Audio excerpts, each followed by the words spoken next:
क्या आप भविष्य के बारे में चिंतित हैं? हम उन परिस्थितियों की कल्पना करके भविष्य की चिंता करते हैं जो हमें अप्रिय हैं। वह स्थिति हो भी सकती है और नहीं भी। चीज़ों की नकारात्मक कल्पना करके हम सब कुछ बर्बाद कर देते हैं। क्या आप इन सभी के बारे में आश्चर्य हो? हम में से कई लोग कल की चिंता करते हैं कि कल क्या होगा, लेकिन हम ये भूल जाते हैं कि वास्तव में इस दुनिया में किसी ने कल नहीं देखा है। जब भी आप देखें, आपको आज ही दिखेगा। जो समय बीत गया वो कल था, मतलब वह अतीत होता है। हमारे हाथों में केवल वर्तमान है और कल कुदरत के हाथों में है। इसलिए केवल वर्तमान में ही रहे जो आज है। कल की चिंता करना कठिनाइयों का कारण बनता है। इसलिए जब कल जैसी कोई चीज़ ही नहीं है तो कल की चिंता करने की कोई ज़रूरत ही नहीं रहती। जब कल है ही नहीं तो हम पहले से टिकट क्यों खरीदें? हम योजना बनाते हैं कि 25 तारीख को हमें मुंबई जाना है और 28 को बड़ौदा जाना है और टिकट निकलवाते हैं। कभी कभी यह नहीं भी होता है। ये सिर्फ आपकी दृष्टि में होता है और आपकी दृष्टि में स्पष्ट रूप से नहीं होता है। आप इसे धुंधली दृष्टि के माध्यम से देखते हैं, जबकि यथार्थ दृष्टि में आप स्थिर रह सकते हैं और स्पष्ट रूप से देख सकते हैं।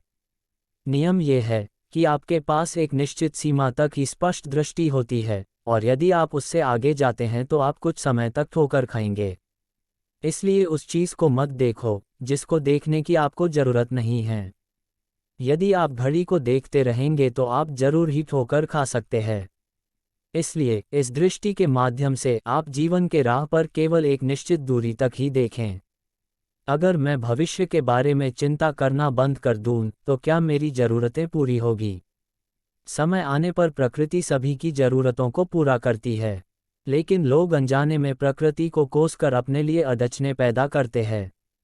अच्छी तरह इस्त्री किए हुए कपड़े पहना हुआ व्यक्ति है और उसके कपड़ों पर बारिश गिर जाए तो वह प्रकृति को कोसेगा। कुछ लोग चाहते हैं कि उनकी बेटी की शादी के दिन बारिश न हो, लेकिन किसान उत्सुकता से बारिश होने का इंतजार करते हैं। जब इस तरह के विरोधाभास होते हैं तो वह प्रकृति के कार्यों में अड़चन डालते हैं। ये ब्रह्मांड आपकी भावनाओं और प्रकृति के विभिन्न चरणों के बीच के समायोजन के अनुसार कार्य करता है। इसलिए प्रकृति के काम में खलल न डालें। आपको सब स्वाभाविक और अनायास से प्राप्त हो जाएगा। क्या लोग कभी इस बात की चिंता करते हैं कि क्या कल सूर्योदय होगा या नहीं होगा? अगर वे इसकी चिंता करने लगे तो क्या होगा? दखल करने का कोई अंत नहीं है। इसलिए प्रकृति के कामों के दखल न करें। कल के लिए योजना बनाते समय मेरी क्या भूमिका होनी चाहिए? भविष्य पर हमारा कोई नियंत्रण नहीं है।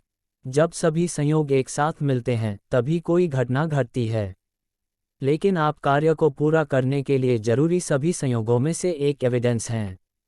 यदि आप इच्छुक हो तो आपके संयोग मजबूत होंगे। इसीलिए कहा जाता है, जहाँ चाह वहाँ राह। आपके सामने खड़े हो रहे उन विभिन्न संयोगों को देखें और उस दिशा में अपने सारे प्रयास लगाएं। प्रकृति का नियम है कि जब आप कोई चिंता नहीं करते हैं तो आप कुदरत के कामों में बाधा खड़ी करना बंद कर देते हैं। हमें एक दृष्टिकोण विकसित करना चाहिए कि हमारे रास्ते में जो भी आए उसे हम स्वीकार कर सके। आपके साथ जो कुछ भी होता है वह यथार्थ है, उसे स्वीकार करें।